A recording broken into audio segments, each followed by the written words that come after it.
또 옛사람에게 말한 바 헛 맹세를 하지 말고 내 맹세한 것을 주께 지키라 하였다는 것을 너희가 들었으나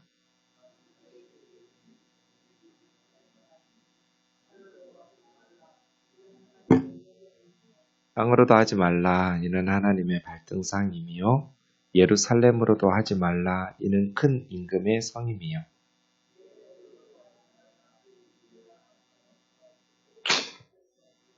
오직 너희 말은 옳다 옳다 아니다 아니라 하라. 이에서 지나는 것은 악으로부터 나느니라.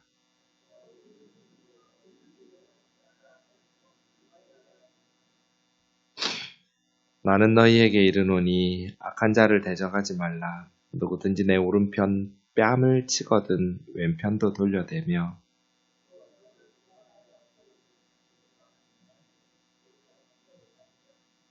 또 누구든지 너로 억지로 오리를 가게 하거든 그 사람과 심리를 동행하고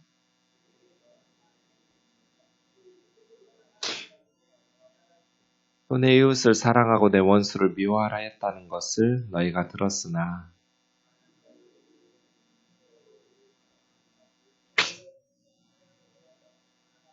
이같이 한즉 하늘에 계신 너희 아버지의 아들이 되리니 이는 하나님이 그 해를 악인과 선인에게 비추시며 비를 의로운 자와 불의한 자에게 내려주심이라.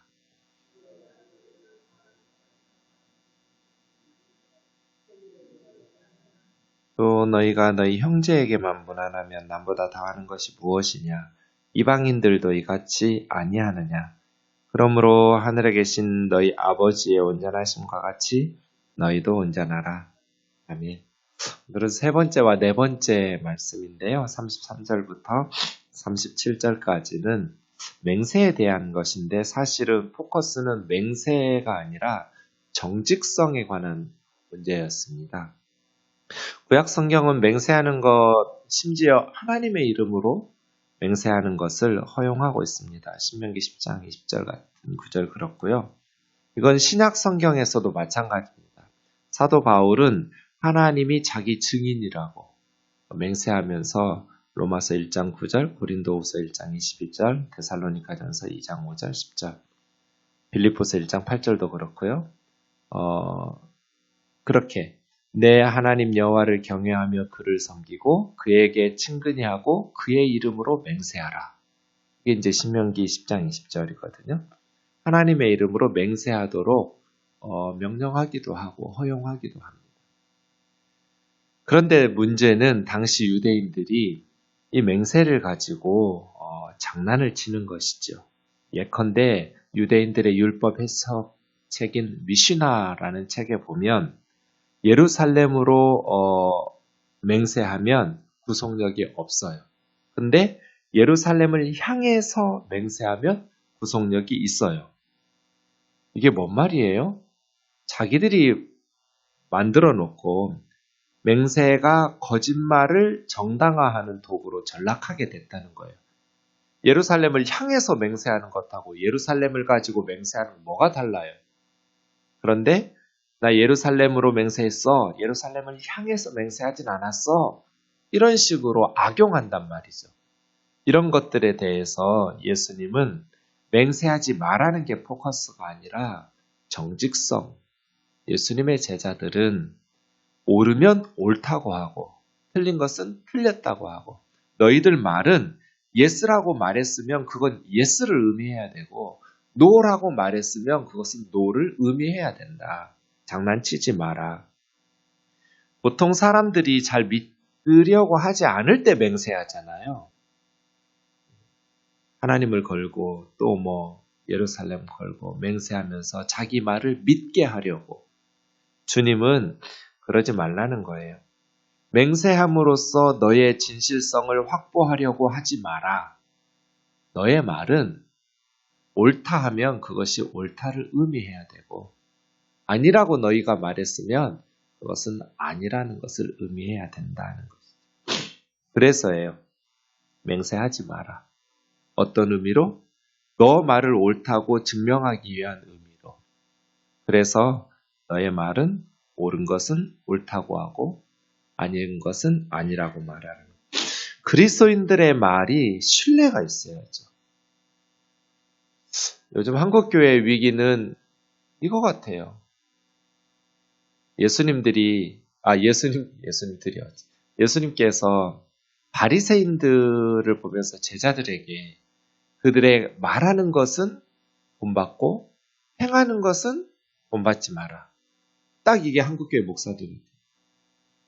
말하는 것은 본받고 그들의 행하는 것은 받지 마라. 이게 뭐가 문제인 거예요? 신뢰성의 문제인 거죠. 목사들의 말을 믿지를 않아요. 장로님들의 말을 믿지를 않아요. 세상 사람들이 목사가 말했으면 신뢰가 있어요. 장로님, 권사님들이 말씀하셨으면 안 믿는 세상 사람들이 신뢰할 수 있어야 되잖아요. 우스갯소리로 장로가 사기 안 치면 누가 사기를 쳐? 이런 말 들어보셨어요? 그만큼 교회에서의 모습과 사회에서의 모습이 다른 것이야. 오늘날 한국교회 위기를 초래한 거잖아요. 그리스도인의 말이 오늘 예수님의 말씀처럼 믿지 않는 세상 사람들에게 신뢰를 받는다며 그리스도인들은 거짓말하지 않아. 그 사람들이 이렇게 말했으면 그건 사실이야. 그렇다면 한국교회가 세상의 소금이고 빛이죠. 열심히 전도하고 기도하고 말씀을 배우고 예배하고 이 33절에서 37절이 되지 않으면 아무짝에 쓸모도 없어요. 교회는 점점 무기력해지고 세상 속에서 신뢰를 잃으니까 쇠퇴하게 되겠죠. 우리가 열심히 기도했으면 우리 말은 정직해야죠. 우리 말뿐 아니라 우리 행실이 말한 것처럼, 설교한 것처럼, 기도한 것처럼 그렇게 살아야죠. 네 번째 38절부터 42절까지 말씀은요. 이것도 예수님의 말씀을 오해하면 안 돼요. 눈은 눈으로 이는 이로 갚으라 하는 것을 들었으나 이게 출애굽기 21장, 레위기 24장, 신명기 19장에 나오거든요. 고대에는 굉장히 중요한 것이었어요. 나는 너희에게 이르노니 악한 자를 대적하지 마라. 그러면서 네 가지 말씀하셨는데요. 오른뺨을 치면 왼편도 돌려대고. 무슨 말이에요? 너희를 송사하여 속옷을 가지고자 하면 겉옷까지 가지게 하고 억지로 오리 가게 하면 심리를 동행하고 너에게 구하면 또 꾸어달라 하는 자에게는 거절하지 말고. 왜 예수님의 말씀을 오해하지 말라고 하냐면 요즘 대체복무가 우리 사회 이슈인데요. 여호와 증인들은 집총 거부해요. 일단 군의 소집에 요구해요. 그런데 맨 처음 총 들어 할 때부터 거부해요. 명령을 거부하니 군사 감옥에 가죠.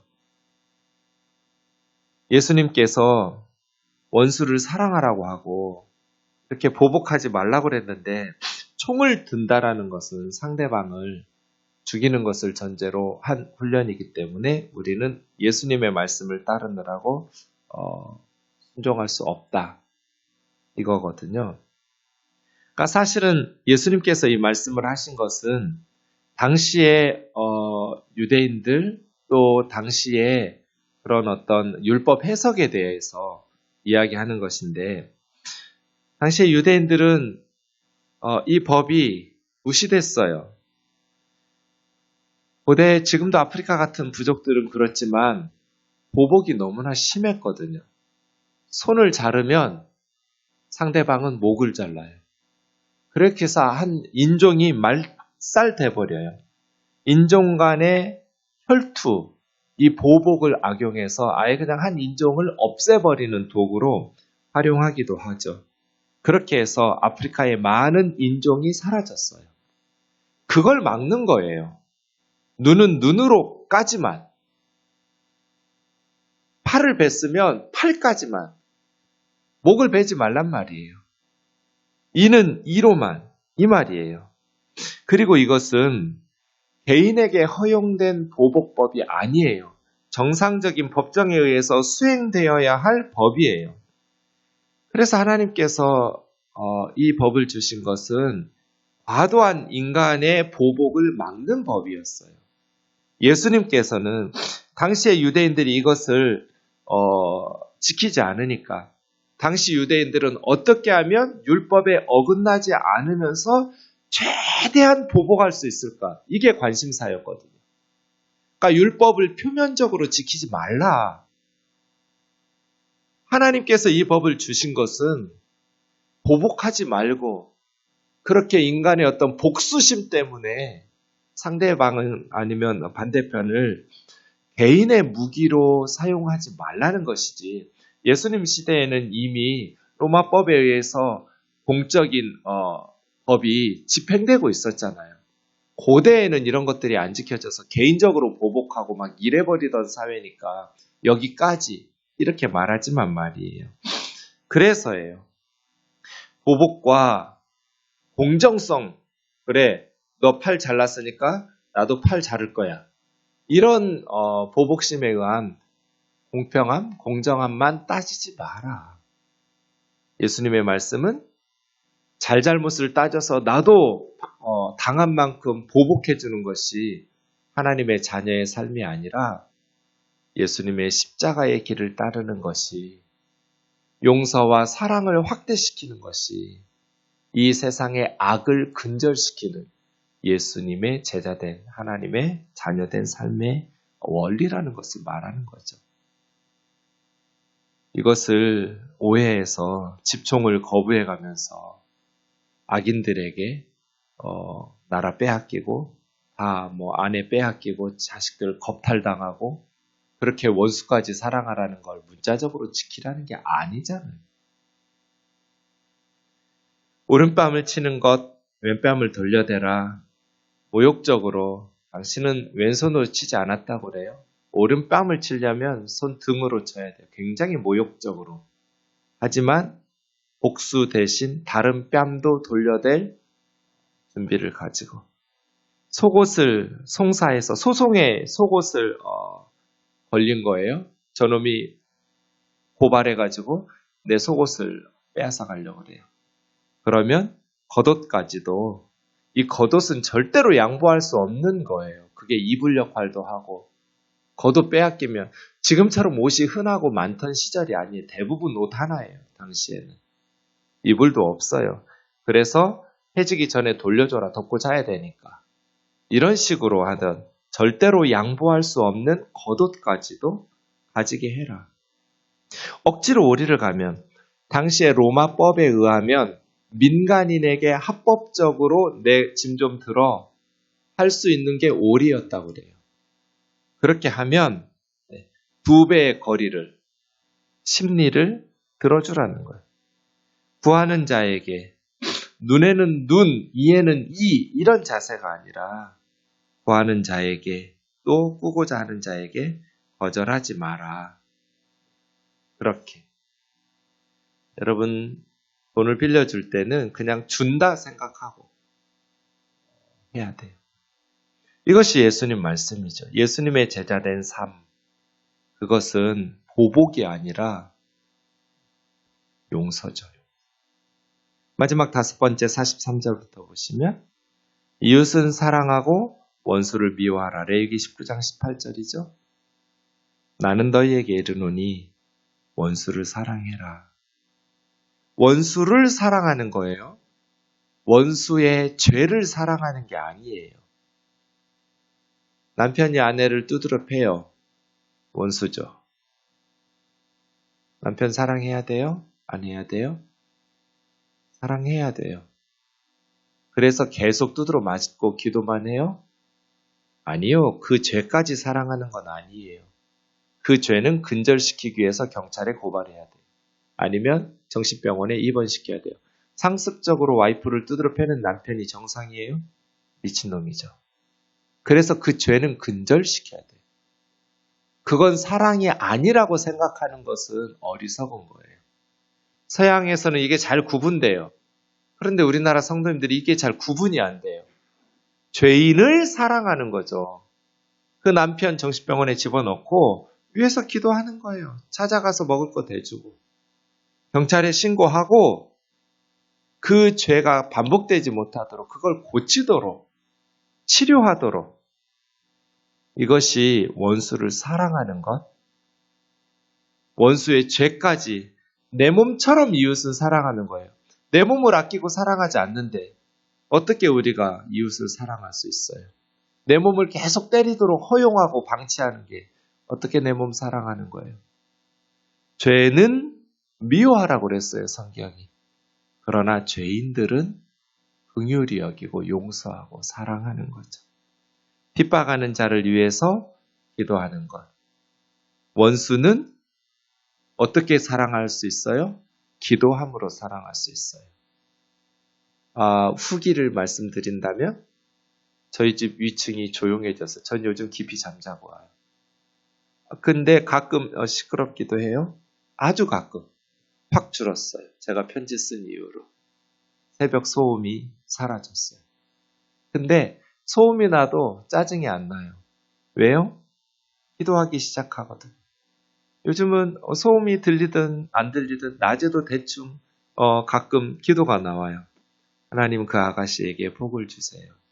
예수님 믿지 않는다면 안 믿는 것 같아요? 예수님 믿게 해주세요.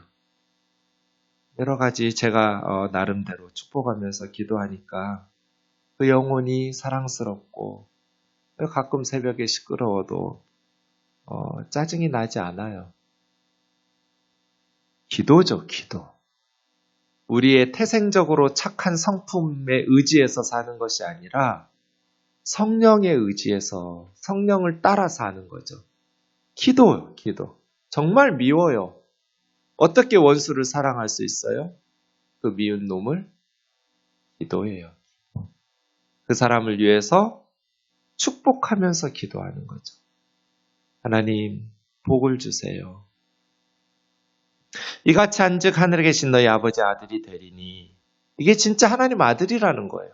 이게 진짜 하나님 딸이라는 거예요. 왜요? 하나님은 햇빛을 착한 사람들에게만 내리지 않으시잖아요. 선인과 악인에게 함께 비를 의로운 자와 불의한 자에게 내려주시지 않느냐. 하나님께서 그렇다고 해서 불의한 자들, 악한 사람들을 칭찬하고 웃으시면서 괜찮아 이러진 분 아니잖아요. 징계하시지만 그들의 죄에 대해서는 분노하시고 책망하시지만 죄인들에 대해서는 오래 참으시고 회개할 기회를 주시고 하나님 그러시는 것처럼 말이에요. 너희가 너희를 사랑하는 자들만 사랑한다면 무슨 상이 있겠냐. 세리도 이같이 하느니라. 참 46절은 가슴에 와닿죠? 왜요? 이 글을 쓰고 있는 마태도 세리였거든요. 야, 우리 세리도 이렇게는 해. 자기 전직이 세리잖아요, 마태는. 너희가 그렇게 무시하고 모욕하는 세리들도 자기가 좋아하는 사람들은 사랑해. 세리들도 그런 죄인 나부랭이들도 자기가 사랑하는 사람들은 사랑해. 너희가 형제에게만 무난하면 남보다 나은 것이 뭐냐. 이방인들도 너희가 그렇게 지옥의 땔감용으로 창조되었다라고 잘못된 생각이죠. 너희 유대인들이 말하는 이방인들도 그렇게는 해. 그러므로 하늘에 계신 너희 아버지처럼 세리나 이방인들 수준이 아니라 하늘에 계신 너희 아버지의 온전하심처럼 너희도 온전하라. 이게 우리 예수님의 계명이에요. 기도하겠습니다.